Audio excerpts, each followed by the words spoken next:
Right on. That's cool. Oh, I should have done this way at the beginning of the interview here. Just to match. I There feel you better. Oh go. yeah. Uh, Now we're ready. get the Oh, airflow. Get the airflow going. There it is. the last little bit, I totally missed it.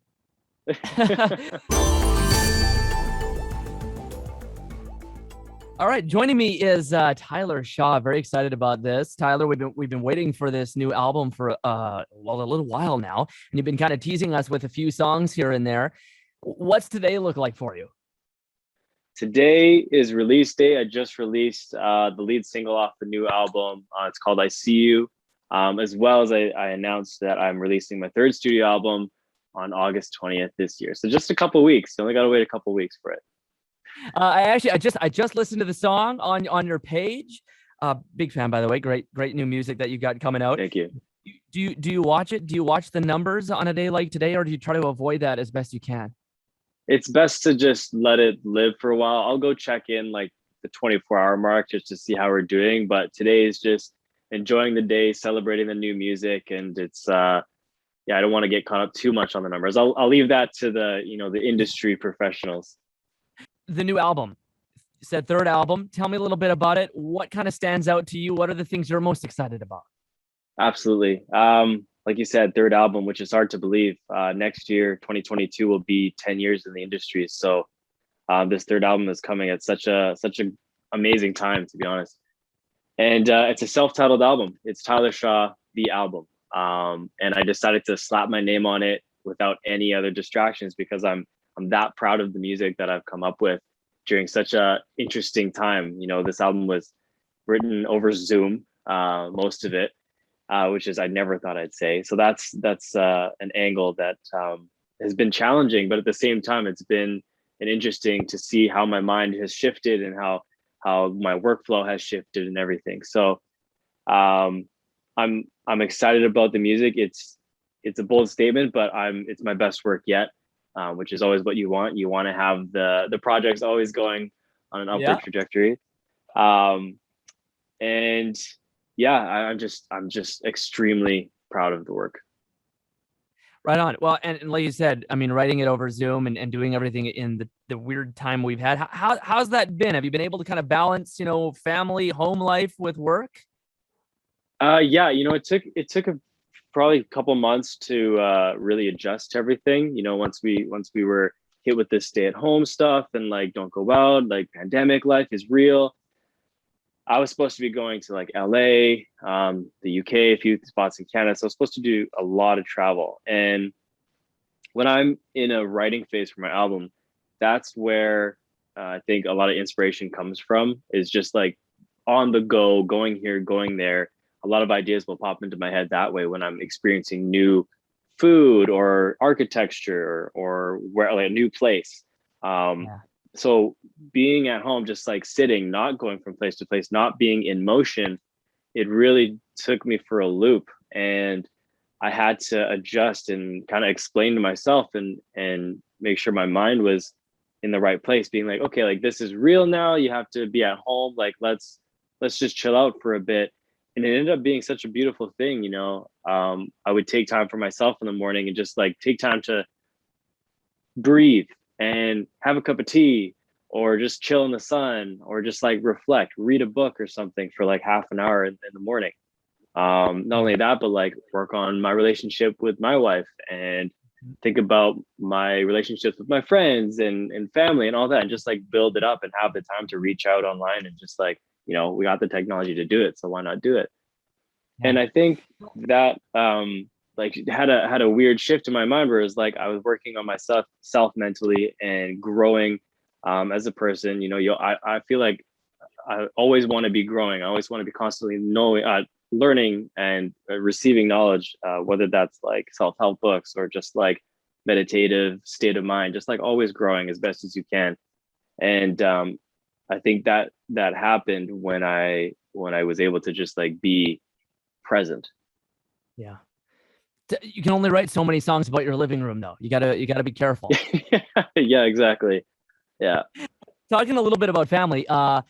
The last time we spoke, and you might not remember this, it's totally fine. December 2019, you Hmm. were kind of somewhat newly married at that point in time, but I understand your family's grown since then. Tell me about that. Yeah, I just I had a what do they call it now? Pandemic baby. Back in December of 2020, I had a beautiful little daughter. She was born on the 20th of December. And talk about, mind shift or mental state like that completely was a mental paradigm shift in the way I see life and everything. I just want to make the world a better place for her. I want to be a better person for her. And it's interesting because after that, every session I've had after that, it's been interesting to notice my writing style and the way I think of certain concepts or certain melodies has changed for the better. But it's just like, oh, I don't know if I would have ever thought about that concept that way if I didn't go, you know, through the pregnancy and with Everly being born and everything. It's really interesting to just be conscious of that fact. So do you have any songs on the new album that are like specifically for Everly? I don't. We wrapped the album early in 2021, Okay. and I was in the midst of like trying to figure out what the hell I was doing. As a new dad, I was like, I don't know what's this.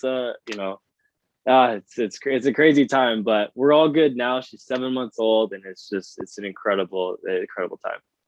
I understand there were some health complications that were a little bit scary. Everything's looking okay? Everyone is healthy, man. Yeah, thank you. It was a scary moment during the delivery, but everyone is so good. Everyone's happy and healthy. Yeah. Right on, right on. Cool. Well, that's great to hear. Moving on just a little bit because this last couple of years, obviously, COVID-19 has dominated everything, but Hmm. also a lot of racial justice stuff has come out. I mean, last year with the whole Yeah. Black Lives Matter really coming to the forefront this year, obviously Hmm. with the indigenous issues here in Canada. And you've talked a little bit about your Chinese heritage as well. Hmm. How do these conversations play into life and some of the music that you put out? I don't know if it really reflects within the music. It's just more so about the message that I've been trying to get across. Being a biracial, half Chinese, half Canadian, it growing up was very, I grew up in a predominantly white area, and I considered myself white because I was too embarrassed to even consider myself Chinese, which I regret. Obviously, looking back now retrospectively, you're like, that was stupid. But you learn, you grow up and you realize that that stuff doesn't really shouldn't matter. Um, when I put out a video and a TikTok on my socials, just explaining my story, how difficult it was, and kind of being in a state of like uh, identity limbo, so to speak. And tons of people actually were feeling the same way, and I thought I was alone in this, selfishly thinking that, and don't know why, but of course there's other people, biracial people out there that are feeling the exact same way. Like you're Yeah. skewed towards one race versus the other, and you just kind of feel alone. You don't fit in here. This group won't accept you because you're not fully that. It's neither will this group, so you're just kind of here, and it gets very lonely in that spot. um so the video that I posted, like I said, I got a bunch of messages coming through to say like, thanks for sharing your story. Like I felt the exact same way.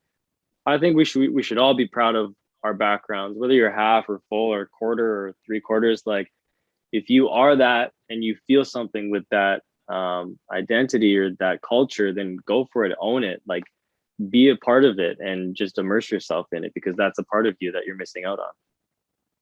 Yeah, that's really cool and neat that you can have this opportunity to share. Moving a little bit over a little bit here, you'd mentioned some of the time that you've had off with COVID and some of the shift in things. Picked up any new skills? Gotten into anything different? Had any time for stuff you just didn't normally have time for? you know Not really, to be honest. I should have, maybe I missed out on opportunities, but I've been trying to learn Chinese. I've been trying to learn Polish. My wife is Polish. But just a lot of learning more about production and diving into logic is what I use. Okay. And just like I said, doing stuff for myself, and just trying to stay as sane as possible. Yeah, that's hey, we're all in the same boat on that one. Yeah. Um, we obviously the new album is coming out now, and things are starting to lift basically across the country. What are the what are the plans for touring? Do you have something going on? Are you excited to do shows again? Oh, dude. First of all, yes, I am extremely excited to do shows. Like, I wish I had a concrete answer to be like, yes, it'll happen this day, this day, this day. yeah, It's really up in the air right now. I know I do have a show in Regina, but other than that, nothing crazy concrete. I know 2022 is most likely going to happen in terms of like national tour, like a full thing. But yeah, for the rest of this year, at least, just keep an eye on the socials. Maybe a show will pop up here and there. But it's like TBD. yeah. Well, I mean, you also probably are in a little bit of a state ever since the beginning of 2020. Everything we plan is kind of like you plan it, and you don't get your hopes up too high. Yeah, you believe it when you're doing it, kind of thing. Exactly. Yeah. Yeah, yeah. With the without touring this summer, are you able to like go camping and do summer stuff that normally? I've actually been working on like a lot of the artwork for the album. We're done now, obviously. And I've actually been working on some Christmas stuff. So Christmas in July. Oh, Yeah, I've been writing a few Christmas songs and been writing a few other people's projects as well and producing other people's projects. So still within the music, definitely. But camping, haven't gone camping, although I do like camping. But haven't been able to get out just yet. you're too professional, Tyler. You need to let loose, go camping. Yeah, maybe in the next week's here. Yeah, I know. That's always how it goes. So, moving back to the music a little bit, I know that you just released "I See You." Tell me a little bit about this song specifically. This song, this song has a strong message, and it's all about. It's in the title of the song. I see you. You know, it's one of these songs where if you're having a really bad day, at least for me, if I'm having a shitty day and I was on, I'm on the brink of tears, and just one thing will set me off. Someone that is there for you that says like, I see you, I see your pain, I see what you're going through, like, and I'm here to empathize with you. That goes a long way to me. So that is basically the entire message of the song. Like a lot of people are going through, well, sometimes we don't even know what they're going through, right? But you have someone to say, I see you when no one else is, then hopefully the world, the people could feel a little bit better.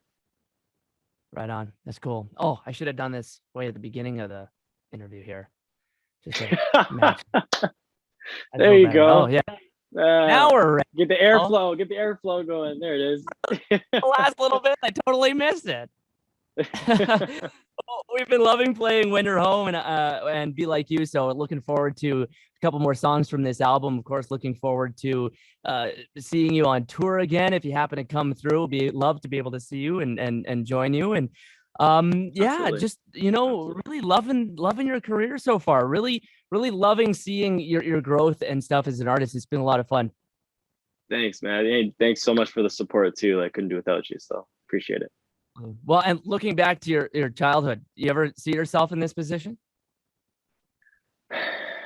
Like as a youth, Yeah, it was like always what? like a distant dream. Like I never Okay. thought it was attainable. I never thought I would have plaques on the wall and I'd be making music for a living. It was always just like, yeah, maybe, like cool, maybe that'd be awesome. But like I didn't there was no belief there. It was just like that would be so cool. Like, what if? And then I'd just What go was play soccer. was music always the dream, or was it like, no, I'm going to be a professional soccer player, or I had something else like? those are the two dreams. I went through a bunch of random things growing up. I wanted to be a firefighter at one point, and then I was Yeah, of course. like, oh, maybe I'll be oh my God, what is it? Police officer. So I went through a bunch of different like things, and I found out how much school you had to do, and I was like, maybe not. I know. Yeah. But then, yeah, professional soccer was always like, that was like, I think the focus at the time. I was playing high competitive soccer growing up in Vancouver. Went to university for soccer. Um, Okay. and then like but throughout when I was playing that, music was always there. I always had a guitar. I was always playing, writing stuff. Like I was in bands, not school band, rock bands. Yeah. Nothing wrong with school band though. Nothing wrong with school band.